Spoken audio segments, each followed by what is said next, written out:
नमस्कार। मुझे लगता है आवाज़ में थोड़ी प्रॉब्लम आ गई थी, कुछ मित्रों ने कहा, इसलिए मैंने पिछला जो वीडियो था उसको डिलीट करके ये दोबारा लाइव शुरू किया है। जो मुझे बात करनी थी, जहाँ से मैंने शुरू किया था, मैं दोबारा से शुरू कर रहा हूँ। बात ये हुई थी कि कई मित्रों ने सवाल पूछे थे और उन सवालों के जवाब के साथ मैंने कहा था कि पिछली बार जो सवाल पूछे जाएंगे उन सवालों के जवाब के साथ हम शुरुआत करेंगे और फिर हम धीरे धीरे आगे बढ़ेंगे। कई सवाल आए थे और कई सवाल एक ही विषय पर आए थे, इसलिए मैं पहले उस पर बात कर लेता हूं। चेतना को लेकर कई सवाल, कंसस्टनेस को लेकर कई सारे सवाल आए थे। कई सारे मित्रों ने यह पूछा कि चेतना जो है वो तो अलग अलग होगी, यूरोपियन चेतना अलग है, इंडियन चेतना या एशियाई चेतना का स्तर अलग था। तो मार्क्स तो यूरोप में रहते थे, यूरोप का अनुभव था, तो निश्चित रूप से वो यूरोपीय चेतना के हिसाब से बात कर रहे होंगे। तो आप कैसे भारतीय चेतना पर उसको कैसे लागू करेंगे, वगैरह वगैरह। दरअसल चेतना और पदार्थ का जो मामला था वो भौतिकवाद और भाववाद के उससे आया था। और मैंने पहले भी कहा था कि जो बहुत डिटेल और जो बहुत बहुत इंट्रिकेट फिलोसॉफिकल इशू हैं उनको हम यहाँ बातचीत से या यहाँ लाइव के माध्यम से टच नहीं कर सकते। मेरा मूल उद्देश्य मैंने बताया ही कि मार्क्स के मूलभूत सिद्धांतों को समझा देना है। तो जिस चेतना की मैं बात कर रहा था वो मार्क्स के मूलभूत सिद्धांतों से जुड़ी हुई जो चेतना थी, भाववाद और भौतिकवाद के डिफरेंस से, भौतिकवाद और भाववाद का जो अंतर है, वो अंतर करने के लिए जिस चेतना की आवश्यकता थी उस चेतना पर मैं बात कर रहा था। फिर भी थोड़ी सी बात करता हूँ। चेतना के स्तर बिल्कुल अलग अलग होंगे।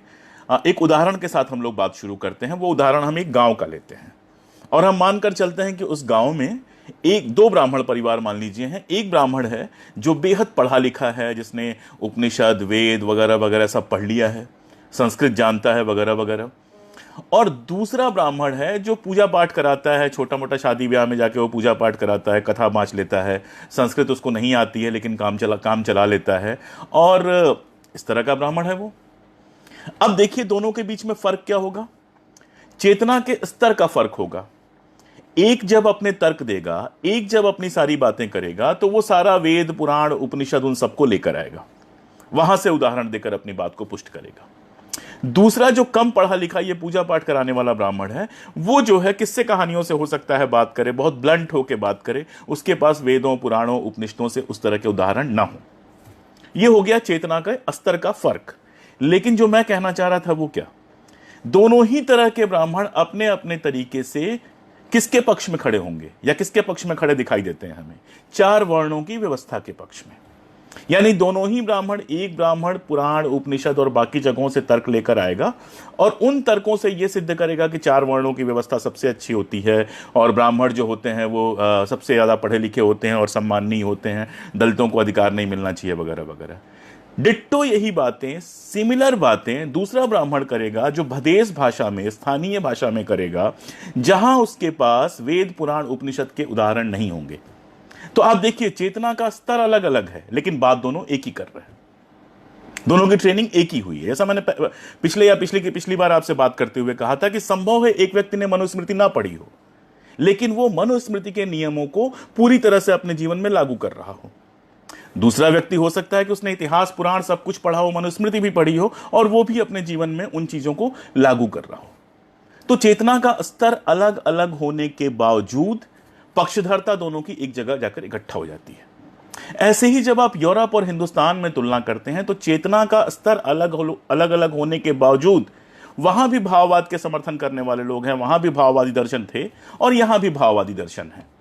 तो भाववाद और भौतिकवाद के संघर्ष में जिस चेतना की मैं बात कर रहा हूं, जिस पदार्थ और चेतना की बात कर रहा हूं, अब पदार्थ को ले लीजिए। मैटर कोई ऐसी चीज थोड़े है कि मैटर को सिर्फ पदार्थ कह के हम निकल जाएंगे। मैटर पे थीरीज हैं, दुनिया भर का विज्ञान है, दुनिया भर के सिद्धांत हैं, लेकिन उसको बात करने की ये जगह नहीं है। यहां हम लोग भाववाद और भौतिकवाद के अंतर को लेके पदार्थ और चेतना को उद्धृत कर रहे थे, जिसका मेरे हिसाब से यूरोपीय चेतना और भारतीय चेतना में चेतना के स्तर का अंतर होने से कोई खास असर नहीं पड़ता है, कोई खास प्रभाव नहीं पड़ता है। बात वही है। एक सवाल तो यह था। दूसरा सवाल भौतिकवाद को लेकर, लगातार भाववाद भौतिकवाद को लेकर सवाल आ रहे हैं। मुझे लगता है कि 3 स्टडी सर्कल्स में मैंने भौतिकवाद भाववाद को मैं जितना बता सकता था यहां से बोलकर उतना बता चुका हूं। उसके आगे की जिम्मेदारी है कि आप